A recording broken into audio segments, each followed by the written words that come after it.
The couple metrics that I think I'm going to follow month over month, and I'm open to following many of them, is number one, how much a T-share costs. So back on July 11th, when we talked last, a T-share was 22,000 hex.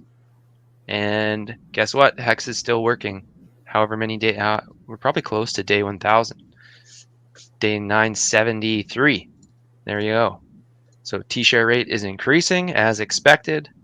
T-shares, this is pretty interesting. Our T-shares are kind of stalling out.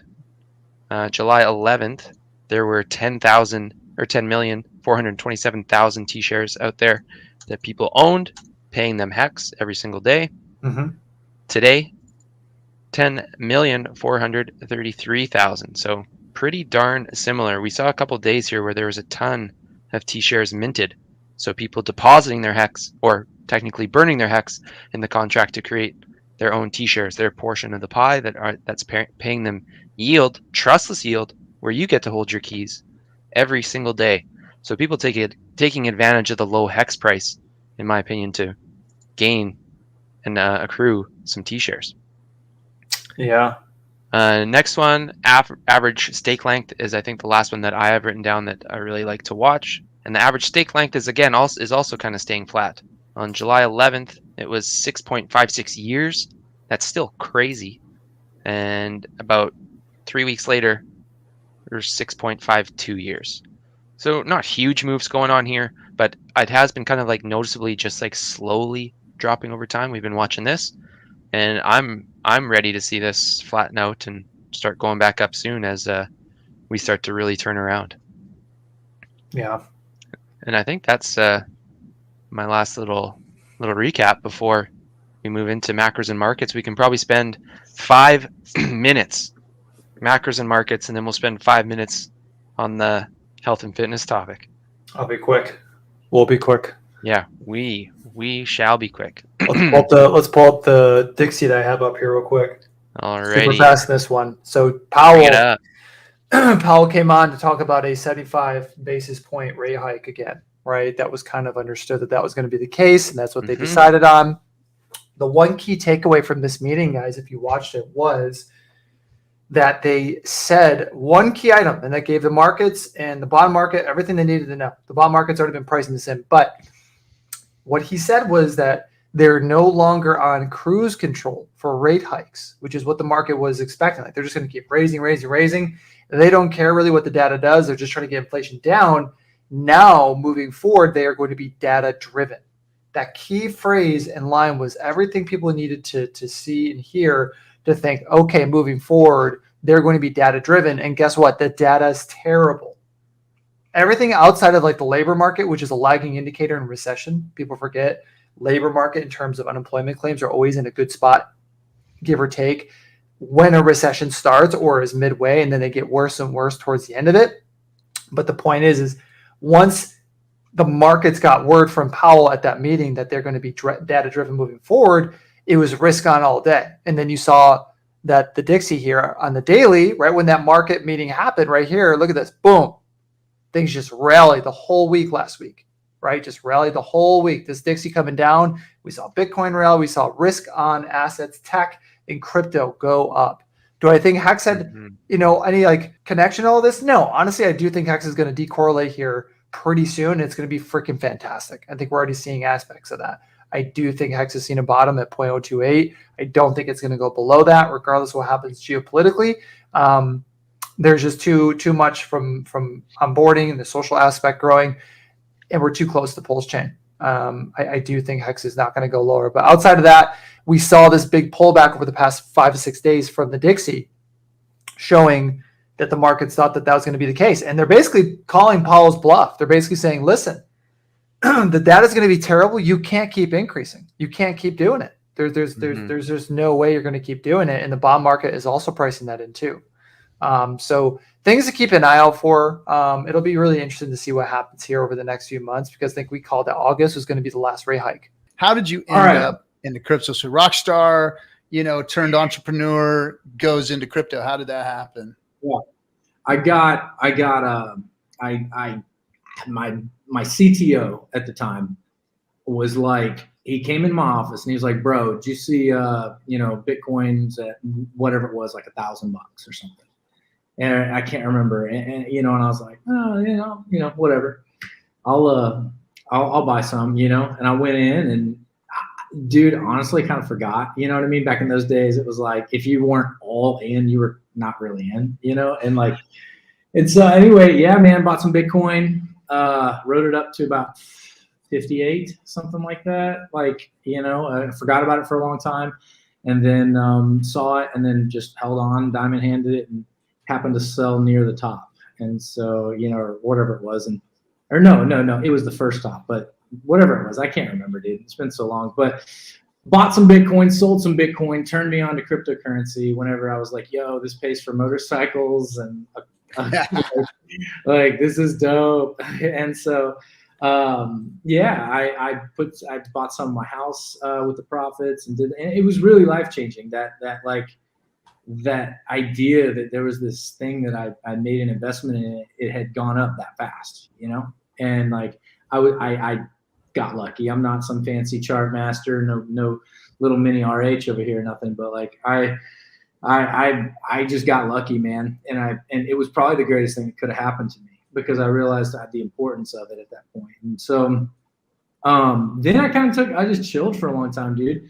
And then my homie Wes, hollered at me in regards to Hex.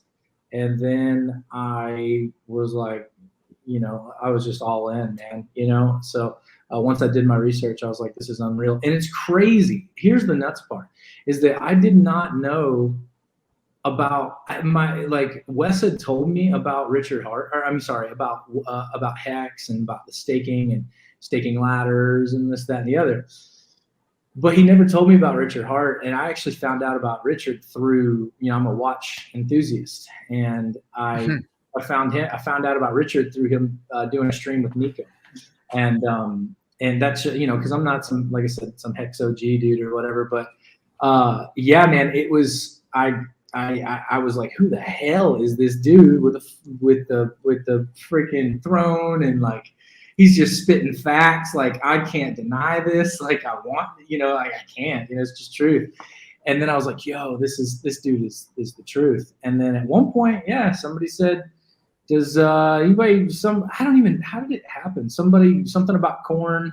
And I was like, yeah, my best friend is in that band, and I'm like, I'll hook it up. And next thing you know, I was able to connect, Richard with, Head over at Corn.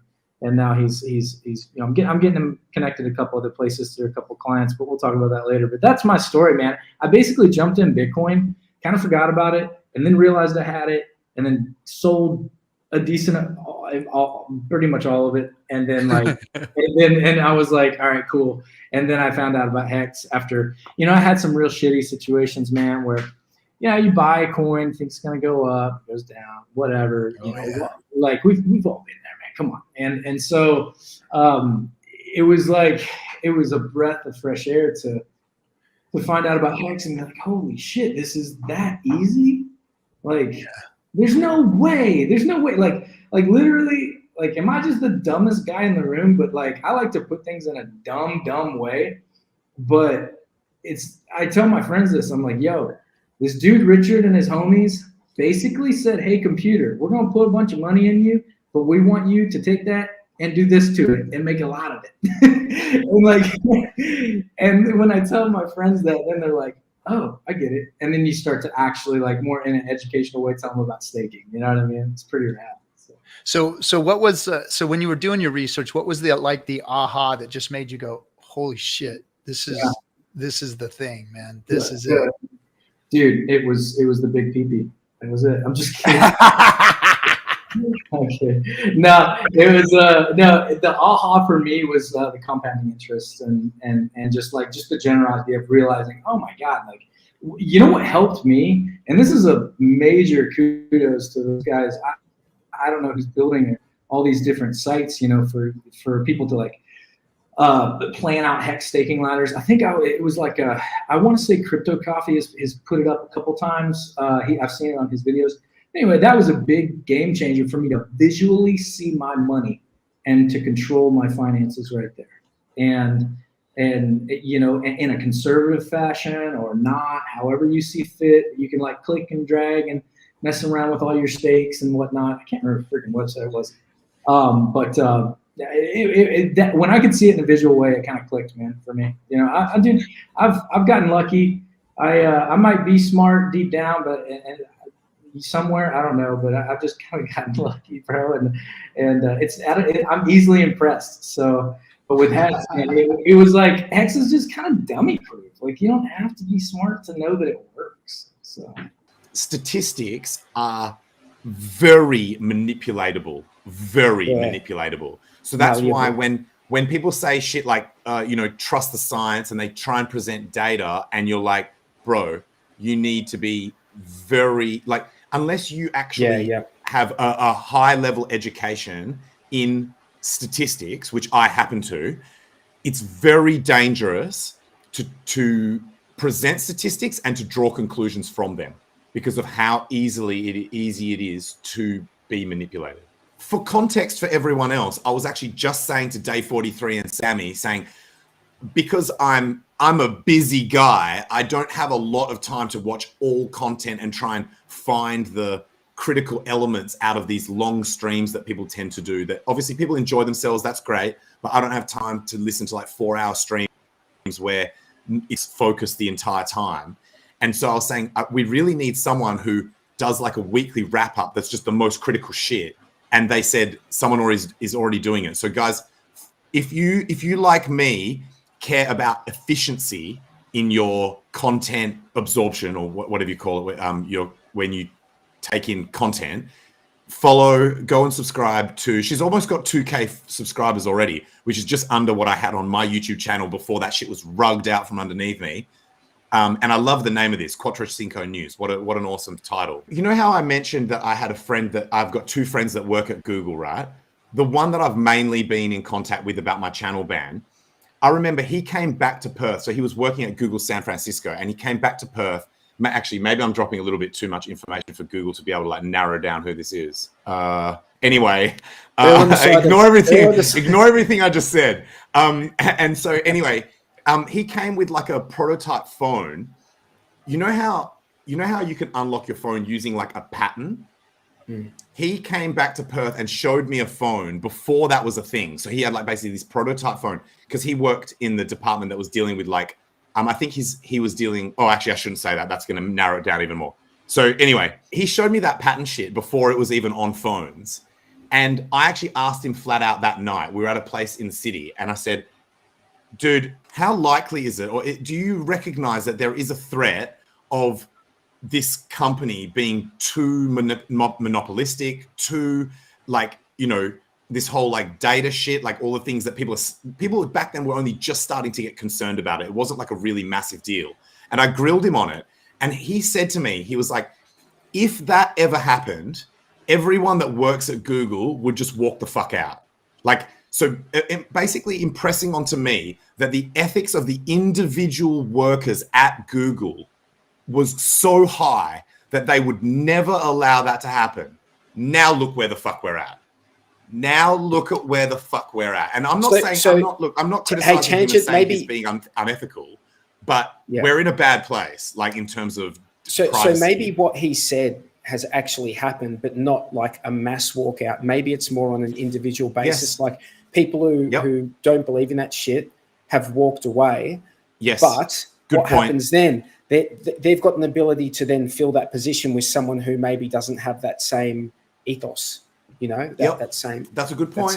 That's a good point. They keep going. They keep walking down that path. In fact, I have heard of that happening, not from him, but I have heard of, I saw a video where a guy, an ex-Google employee who did walk out, said that almost every AI ethicist they have ever hired who deals with looking at the ethics of AI has either been fired or has walked out.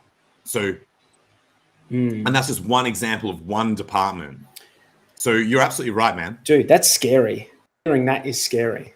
I was just going to say, before when you go any further, Sammy was about to tell us how many cigarettes it takes to bang a hooker.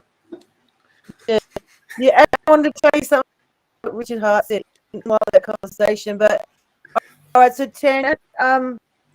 So it's around about 200 puffs per session. It's equivalent to about 100 cigarettes. So a puff is half a cigarette. Before my puff is internet half a cigarette. out, Richard Hart did say that eventually the interest rate rises will stop and crypto is going to go nuts. He said it on one of the recent streams, and interest rates went up again today. Did you see that? Okay. Here's a serious. How much did they go? Can I ask, guys? How much did they go up by? Because I'm out of the loop. I read the article and I forgot. 0.75, 75 basis points. What are we at now? Interest? Yeah, interest rates in Australia. How much do they go up? Sorry. I was talking about America. America did 75 basis points? I've got the article now. What did Oz do? So 50 basis points to we're 1.85%, marking the highest level in more than 6 years, according to Bloomberg. Did you guys see my tweet where I talked about like how governments? It was like an analogy between chess and governments, or like getting checkmated, and so serious question, serious fucking question, right? How is it possible that I am not addicted to nicotine if I've done shisha sessions where it's like between me and one other person, we've smoked 100 cigarettes in a sitting. So I've smoked somewhere between 30 and 50 cigarettes, depending on how many people I'm in the session with, between 25 and 50 cigarettes, from 4 down to 2 people. How is it possible? How? That's 6.3. That's 6.3 inch. Tell me how it's possible. Well, it's possible. I don't see the connection between that. I quit smoking for a long time, and then I went to the shisha bar, and then all of a sudden I was hooked on smoking again. So I need to stop. I need to stop hitting those shisha bombs. I prefer mine like that. Do you?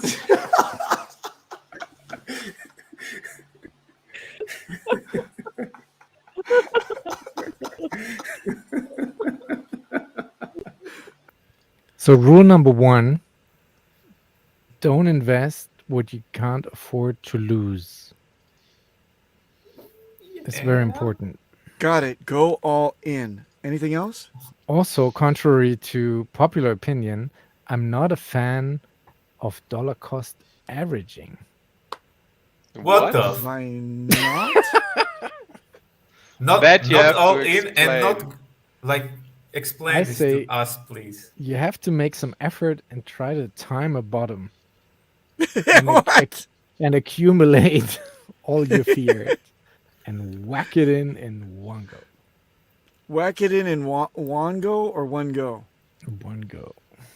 And it's pretty. Okay. Zoom back into this, please. I would like to comment. Sorry. Basically what he's saying is buy the dip. No. Hold on. Can you please zoom in for a second? Look, I have a medium. Advice. Listen, this is not financial advice either. But please zoom back into the tip of this wedge, please, or this triangle. Okay, there, perfect, right there. Look, do you see that we are following an up, and if it can be established that this is an uptrend in any way, the rule of DCA is usually counterintuitive. DCA into an uptrend. If you establish an uptrend, you're never out of the money if you're rising along with the channel. Do you understand? It's not trying to time the bottom and get the dip on the way down. Then you run out of cash and you're sitting in there and regret the whole way down. You're always in the red. But if you start to, thank you. This is exactly what I meant. All these green things mean exactly what I said. No, I learned this long ago. You DCA into an uptrend. You're always in the money this way. So if you see this uptrend now, you're always in the money. Not question. You're always in the money. Money, yeah. Question mark. You're always in profit. You're always in the green, so you can relax. Wait, it's the other way around, right? Money is this one. Yes. My bad. Yes. Well, you're German. It's similar enough.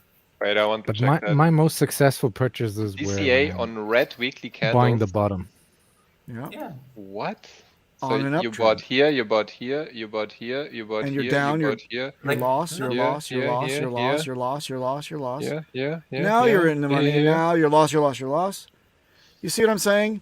What if you would have bought right there? Look, by there. Das Bomb, go back.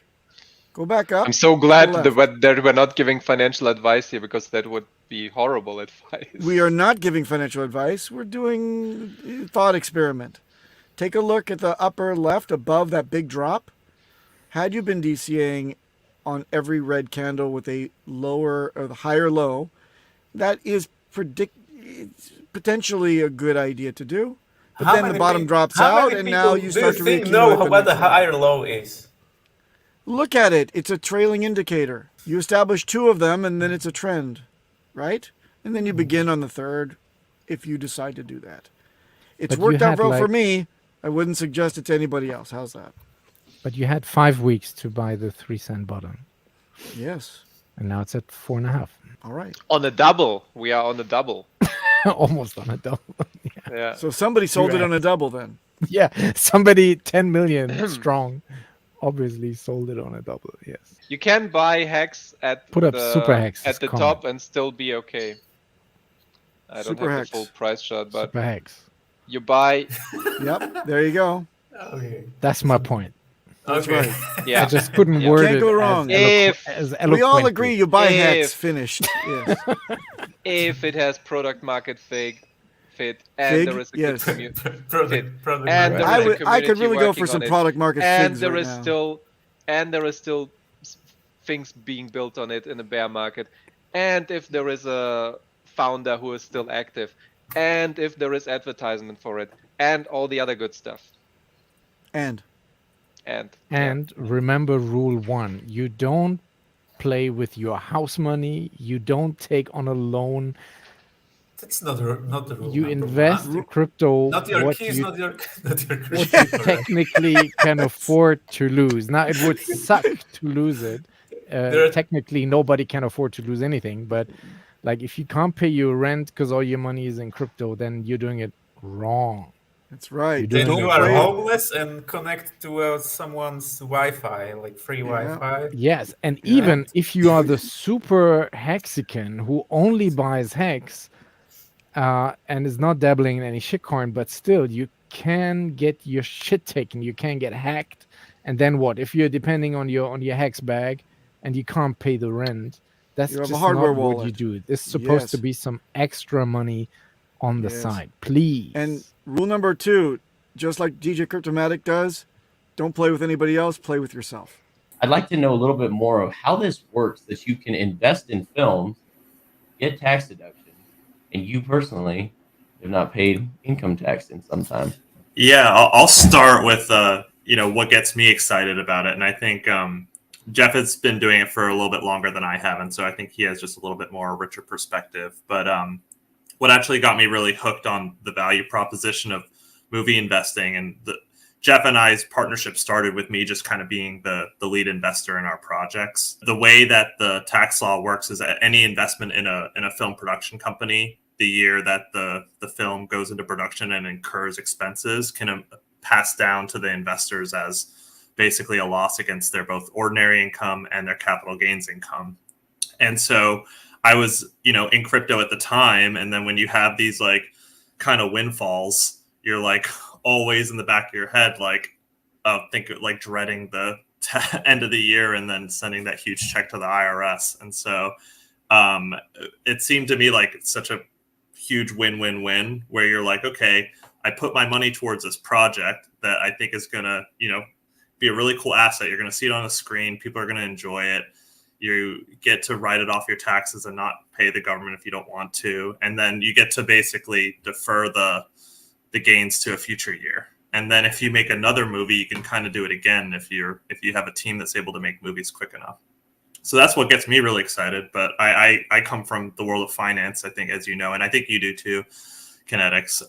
And so I pivoted a bit from finance into movie investing, producing, because I think it's like a very interesting way to hold your wealth and keep deferring your tax liability. It's just been absolutely fascinating. But the reason it's all possible is because of Jeff's genius model of how he makes movies. And so I could probably I'll let him explain how this happens and why it's not very common to be able to pull this off. What does this model look like, Jeff, that makes this possible that you can do this over and over again repetitively? Yeah, I mean, I think for myself, it kind of was a snowball effect of it started with just a love of movies and trying to make movies, and it was born out of not coming from like the Spielbergs or, you know, someone like in the world of Hollywood. So it was like, how do you get started? And it started with, okay, let's just go out and make movies with our friends and try it. Cost no money. And then it sort of, you started realizing once you had content in the marketplace, it felt like you had value. And therefore we kind of just snowballed into this effect of, okay, let's make movies extremely cheap. Let's do every job ourselves, learn every job. And as we kind of grew and got better, we just found ways to cut costs where I think most people making movies kind of just spend if it's not their own money. And it came from starting with investing in my own movies, because when it's your money, you're pretty, you know, conscientious of where you're going to spend it. And yeah, for us, it became this model of finding a team of people who can do multiple jobs and we can make movies very cheaply. And luckily, you know, we've kind of just like found a way of continuing to make content every single year, and people are excited to work with us just because I think they have a lot of fun on set. And we make mostly comedies, and like comedies mixed with genres. And I think that's been kind of a big hit for the people we work with and kind of our audiences for the movies as well. You've spent a lot of time sussing out, and did you write all of the scripts yourself, first of all? As a group, my first two films were written as like a kind of a group effort, and kind of split credits throughout. My last film that's premiering at the end of the month in London is that I made. I wrote that with our producer on this film as well, Joe, who's not on this call, but he's a really cool guy. He's hilarious, and yeah, a big Beavis and Butthead fan. So I just want to throw that out there right now. Yeah, so we'll have Joe on at a later date. Simpsons as well. He's watched every episode maybe like 20 times. But the current movie that we're working on now, Mooch, is solo writer, solo director, first solo credits, if you will. This movie actually that we're working on now was supposed to be made 2 years ago, and we were gearing up to make it, and then COVID hit. None of us were expecting it. We're like, okay, how do we shift? We quickly shifted to Mean Spirited, which is coming out at the end of the month, and basically made it because COVID restricted how many people could be on set. So we having that trunk of scripts allows us to be like, okay, how do we make a movie when we're only allowed 20 people in a room? And we're able to do that. And I think that's kind of the idea we had behind it, was just to constantly have things that we could be making so that we're not reliant on anyone else. That's kind of what it comes down to, is we don't like being reliant on people. Jersey. I'm so excited to share this project with you all. This is my dream project. I've been working on it for 4 years, and it's based on a true story. Mooch is a crime comedy film similar to Kiss Kiss Bang Bang and Burn After Reading. That's just a taste. In high school, my friend's father sat me down and told me that I was going to fail in life because I'm a mooch. So, to prove him wrong, that night I snuck into a movie and stole some popcorn from the trash. And as a long time lover of New Jersey emo music, I wanted to write a flawed character who hides under his tough exterior and black nail polish what he really wants. Acceptance. That's fucking interesting, man. That's fucking interesting. Shane, a struggling 30-year-old caddy, stumbles into a new gig, a private eye for a New Jersey nightclub owner, Don Simisomo. Shane is almost 30 years old, making him the oldest caddy at Fairmont Country Club by 15 years. One day, after none of the golfers wanted a 30-year-old man as their caddy, Shane heads back to the locker room to change when he spots an open locker. Inside that open locker, a pair of pants. Inside that pair of pants, a wallet. Inside that wallet, $400. Shane pockets the money. The wallet belongs to Don Simisomo, the nightclub owner. The next day, Don hires Shane to steal information instead of wallets as a private dick. Shane sets off into the seedy underbelly crime world of New Jersey. No matter how many incredibly weird characters he meets, or how much trouble he gets into, one thing never changes. Shane is a mooch, and he will always be a mooch. What the fuck is with this guy? Who is he? Knox Harrington, the video artist. Visual comedy is something that I strive for in all of my films. We want to get into scenes late and leave early. And I believe the visual language is the key to our success with this film. Where's the money? He hit me. Where's the money? Then give it to me. You're not only investing in a project, you're investing in a team. Mooch is my 4th feature film, and I am extremely humbled and grateful to say that my past 3 films were distributed and made money. But I also attribute so much of that to the hard work of our entire team and all the people who helped make a movie happen. I am one piece of a puzzle of incredible producers, actors, crew members, investors who are helping make this movie happen.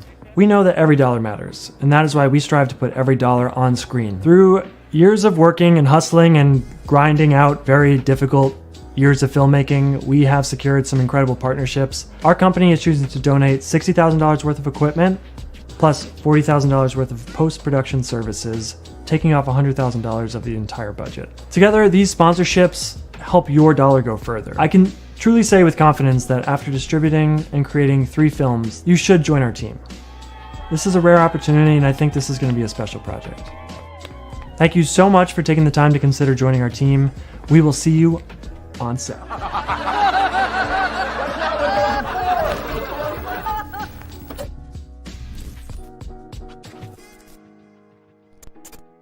Like this movie, for example, Mooch, it's basically like a $2 million movie, but we're only going to raise $750,000 because we know we can make it for that little. And then when we go to distributors, we're like, this is a $2 million movie. People can register and invest. Is that still going on? Is that something that's so we did like an angel raise, which went well just to get us just initial capital, and then just yesterday we opened it. Oh, sorry, today, right? So today we just opened it up again so that people can. Oh, amazing! This banner. Yeah, this is a professional operation. Yeah, so we just opened it up today to let people invest. And what we're doing is we're gonna accept investment for the next week and a half or 2 weeks.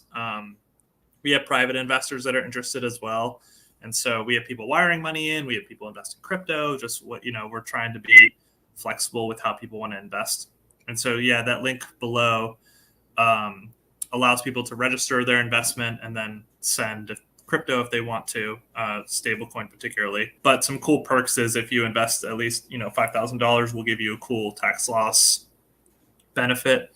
And then we have producer credits, which allow you to have an IMDb profile and start building out your career in the film business if you want to get involved, or if you want to continue to invest in projects or learn about other projects or meet celebrities and stuff, or have people pitch you projects and generally be more involved. The producer credits are pretty cool. So yeah, the minimum is $50,000 to start triggering those benefits. And then it goes as high as the highest credit is $250,000, which would be a co-executive producer credit, who would basically be kind of a big partner with us in the production company, as well as they would have that credit, which would, basically people would recognize that as they are a big funder, big participant of the project, and then they would get solicited for probably other projects. There's a limited amount of producer slots that we have, so if that's something that's interesting, you probably want to lock those in sooner rather than later. And then so an investment in the project, you get both the tax loss and then you get equity in the film. And then we also will have Hex and Pulse as sponsors in the film. And if you invest, you can also be able to be in the film potentially, and then also wear like Hex and Pulse gear in the concert scene and things like that, which I think is really, really cool. If you think that the market is going to continue to go down, I just think the film is actually kind of an interesting investment in that way, because the money goes towards making a film that we're going to sell next year. Right. And so I don't know other good places to get yield like that. Plus you get the tax loss right away. Plus we only film in states that have state tax credits, and usually some of those are like 25% of your budget you just get as just cash from the state, and then we just give that right to investors. Okay. Good question, Alan Thick. Would Mooch investors have access to future profits every time you sell the film to new distributors or streaming services? Yeah, so kind of like Hex being, a 15-year asset, movies are actually an even longer asset. A movie is a lifetime asset. And so a lot of our initial deals, won't be longer than 7 years. And then you sell it again, you sell it again, you sell it again, you sell it again, and then you sell it to a different country. Every country has its own regional deal. And so you can keep getting yield forever, especially if the film just gets past that first, budget hurdle, then there's just continual yield. So it's just a really cool asset. The other thing is that as we make more movies, our older movies become more valuable. So if we just keep working together, make bigger, better movies, then people watch all your old movies, and then you can just kind of create value that way, because then you could resell the movie for an even higher price next time. So it's very moonshotty, and it's a very scalable asset too. So you can like sell it for many X's like crypto too, which is why I love excitement, and so that's why it's like part of my portfolio. It's very moonshotty. Can you define what is sound money? What does that phrase mean to you? I mean, so like the basic definition. So first of all, anyone that asks this question is a nerd, and this has nothing to do with mad games at all. And you can't get rich answering this stupid question. But it's just to flex and show what a genius I am. I'm going to answer the question anyway. But this is the kind of knowledge like knowing the order of the planets from the sun. Cool, you know that, and you're wrecked and broke still. Congrats. So wrecked, broke people answering this question. Here we go. Money is, well, I'll give you the better answer first. So the better answer is that the only thing that matters is goods and services, and that everything else is accounting. If you can make the accounting more efficient, then you can make the world a better place. And so money and finance is just a bunch of way to help allocate resources for goods and services, production and distribution. So money historically, and you can go on Wikipedia and check this, it's durable, it's divisible, it's recognizable. And is that it? Durable, divisible, recognizable. I think there's another one. Durable, divisible, recognizable, fungible. Scarce and fungible. Cool. And that's it. And what do we get? Well, our money isn't scarce. It gets more there's more of it all the time. This is why the value goes down, because they keep printing it and printing it and printing it and printing it and printing it and printing it and printing it and printing it, and therefore it's not worth much. So things that don't get printed that way, that have a higher cost to print, like houses and gold and crypto, etc. Wait, crypto? Well, crypto that has good math behind it, crypto that has an on-ramping of users that exceeds its inflation rate.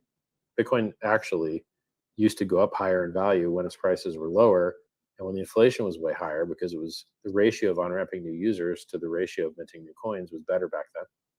Now it's a lot harder to on-ramp a multiple of users, even though it's a lower inflation rate, because every 4 years the inflation rate drops in half in Bitcoin, which means it was exponentially higher back then, but it was also exponentially easier to multiply your community, which is why it's at the top of its S-curve. Thus, so money is those things that we talked about: divisible, durable, recognizable, scarce. Transportable is useful, by the way. I believe that's one of the features as well, transportable, because they used to use like giant immovable stones called yap in some Polynesian islands, but couldn't move them anywhere.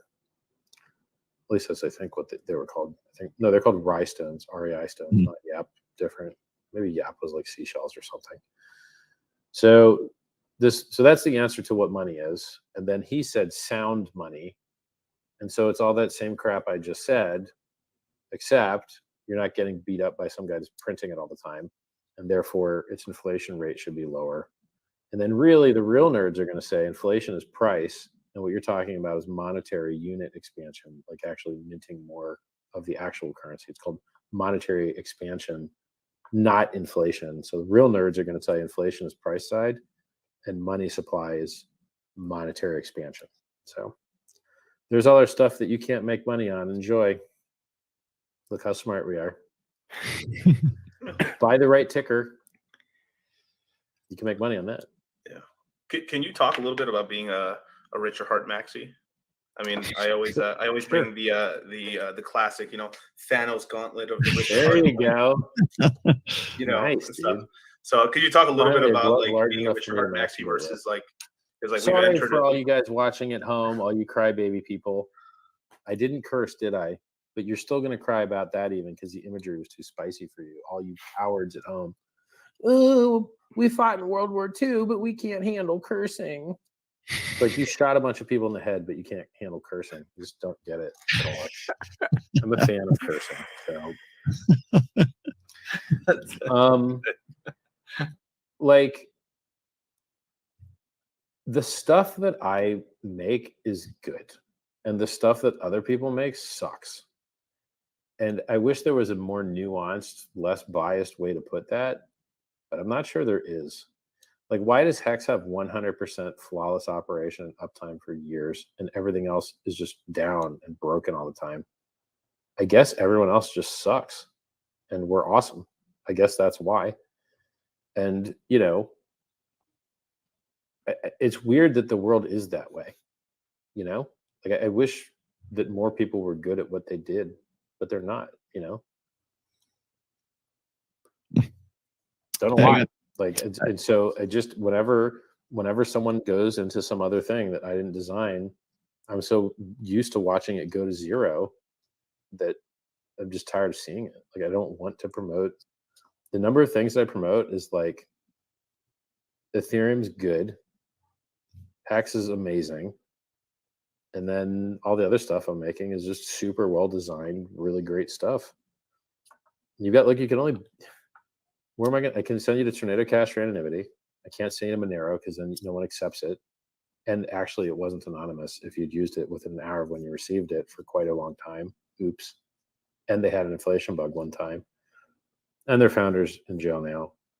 It's like, whatever. I mean, they're still trying at least. It's at least an honest attempt at something that brings utility to the world. Like, privacy is a human right. They're trying. But Tornado Cash is so much better. Like, ZK Snarks, zero knowledge proofs are better than ring signatures as far as anonymity technology goes. Price performance is better. You can get into a stable coin. You can get into Hex. You can trade on chain exchange without middlemen. They're going to de-anonymize you, which is the whole idea of the anonymity. Like, if you have to go to a middleman and suck middleman D and send selfies and stuff, that pretty much cancels out your anonymity anyway. And so, like, Zcash is just better than Monero, and Ethereum is just better than Bitcoin. And for price performance, Hex is just better than all that stuff combined. And, like, why would I send somewhere? What is the thing I care about in crypto that would make me want to recommend something else? So, okay, Ethereum fees are too high. PulseChain.com. Go play with the testnet now. If you had coins on Ethereum within the last 6 months, they're on the testnet now. Go play with them. They're free. Go to PulseChain.com and go play with your free coins now. Trading, lower fees. Okay, PulseX.com. More liquidity on the PulseChain network, PulseX.com. Okay, so we got lower fees, we got more liquidity, we got time deposit, we got amazing price performance. Like, what is the thing that's missing? I would want to send someone somewhere else, you know? Like, I guess wallet's missing. So MetaMask, it's like, it works okay, and they're not really victimizing the users much. They're just getting them for 0.9% in their swaps if they use their built-in to the wallet swap feature. But other than that, they've been okay. So that's not like vital, but like, so what is the thing that's missing from my suggestion list? You've got trading, you've got consensus network, you've got value storage, time deposit. Do you need a meme coin in your life? Is that what's needed?